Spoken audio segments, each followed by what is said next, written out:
Okay, my name is Monica Malargio McNabb. I'm the owner-broker of McNabb & Company Real Estate Services in San Marcos, and I'm also a finance adjunct professor at Texas State. And something about me people might not know, I am a lifelong gymnast, and I actually competed for then Southwest Texas State. Wow, that's pretty cool. What did you compete in? By the time I was in college, I just did vault and beam. But growing up from 3 through high school, I did all around. Okay, so in competing in beam, lots of concentration. How is that taught? I don't know that can be taught, but I have learned to be very, very, very good at blocking things out and focusing on just one thing, because there's a million things going on while you're competing.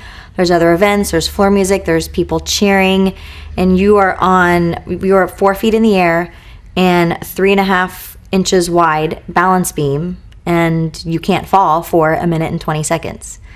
So it is, I don't know. I don't know that level of concentration can be taught. Excellent. Okay. So you own a real estate business, you're an adjunct professor. Why do you think you've been so successful at your age?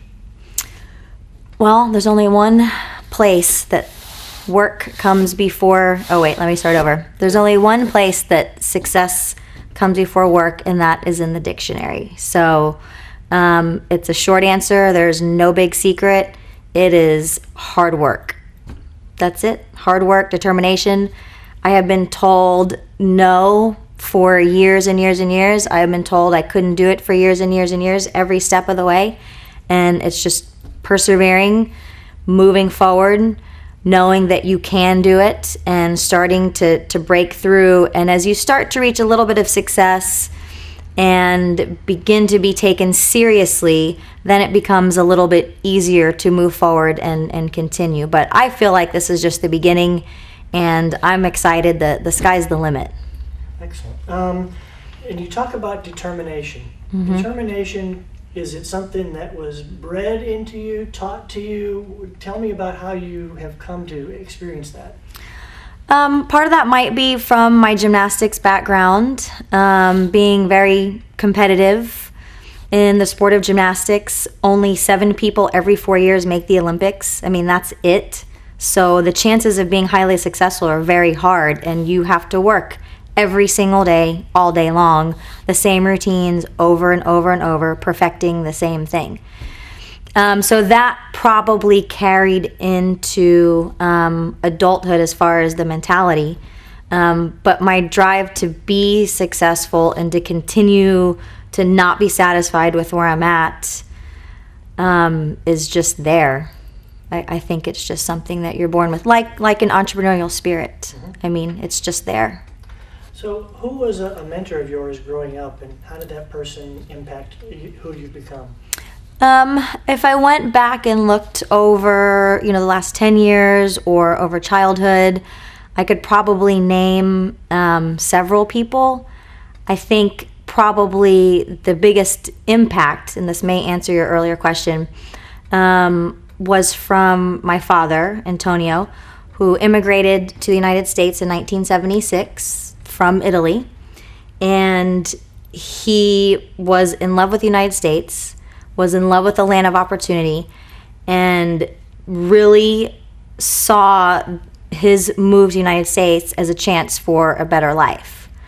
So he gave up everything he had to come here for that opportunity. So I definitely feel like I try to carry on that torch for him as I work. Nice. So what makes San Marcos such a good place for your business? Well, I'm in the real estate industry, so right now I think if you are anywhere from Dallas to San Antonio to Houston, you're good. I think that San Marcos is a diamond in the rough. I don't think people know yet what we have to offer. I think that's coming very, very soon, and I don't think I could be in a better industry and better positioned to not just capitalize on future sales, but to help be a part of shaping the community in a good way, coming from someone who lived here as a student and is now here as a parent and a working person. Nice.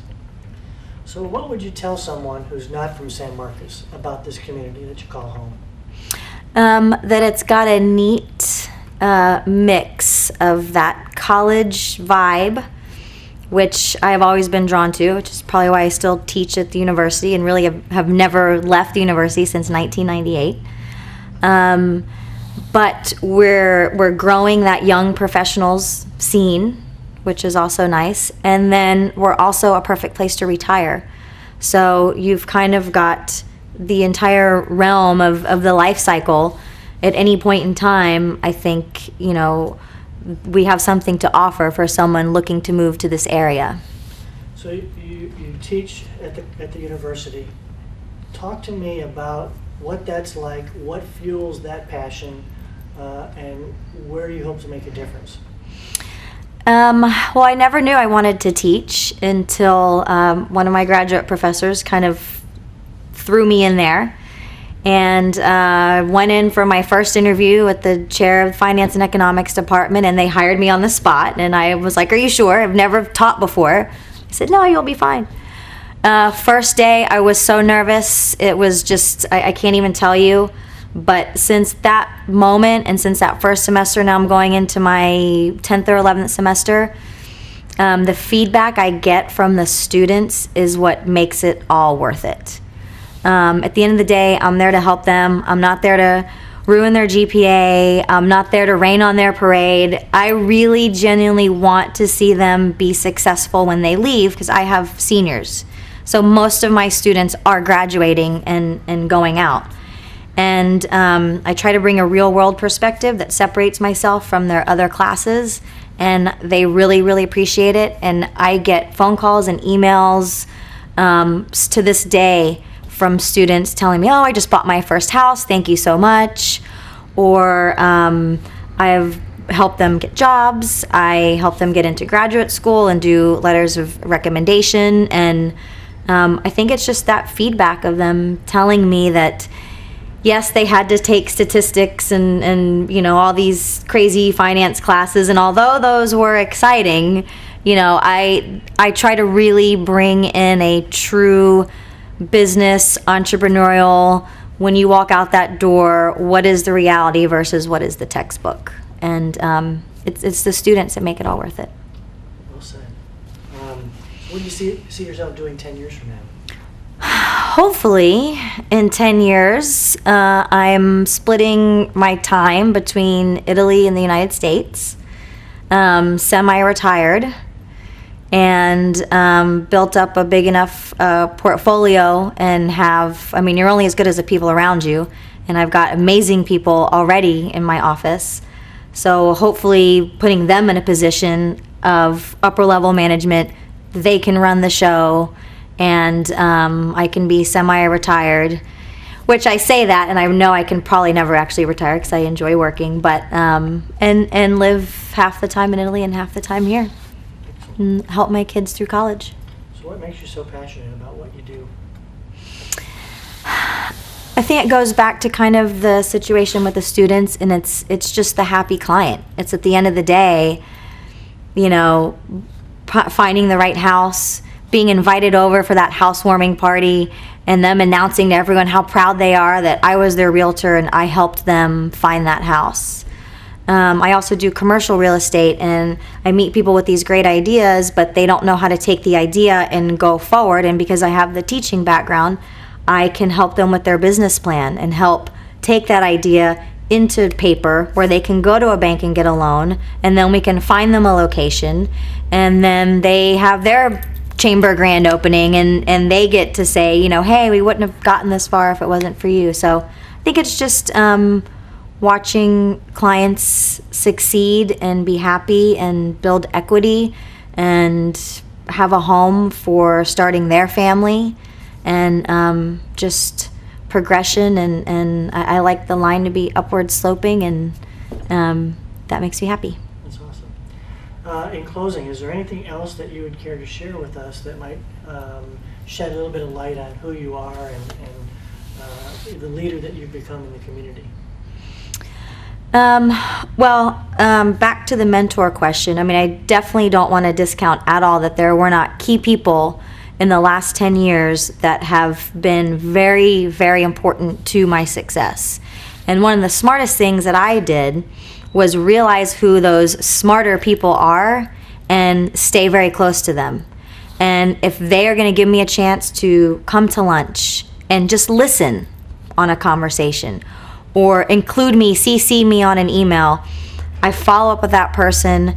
I listen and learn as much as I possibly can, because I did not do this by myself. And without those people willing to just let me listen, I would not have had the chance to get this far, no question about it. And hopefully I can continue to pass that on to my agents and my students and other people that I'm around. But the mentorship and the apprentice process, I think, has kind of gone away, but I think it's one of the most important ways to grow in business and ultimately become successful. Awesome. You're done. Okay. How's that? That was great.